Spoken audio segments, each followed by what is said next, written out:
तुम्हें शादी नहीं करनी? बस एक हाँ की जरूरत है। किसका? लड़की का। कौन है लड़की?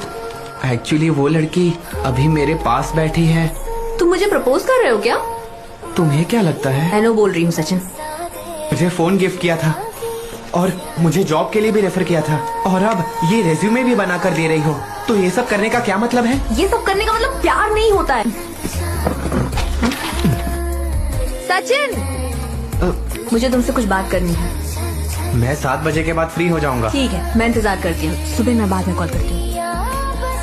मैं तुम्हारे साथ जो भी कर रही थी वो मेरे लिए बिल्कुल नॉर्मल था, लेकिन तुमने गलत समझ लिया। अच्छा होगा कि अब हम बात ना करें, हम लोग मिलना भी बंद कर देते हैं। कल रात वो अपना फोन मेरे पास छोड़ गया है, क्या तुम उसे वापस कर दोगे? वो चेन्नई चला गया। कब? आज सुबह। तो मुझे कुछ नहीं बताया। तुम्हें बताकर क्यों जाएगा वो?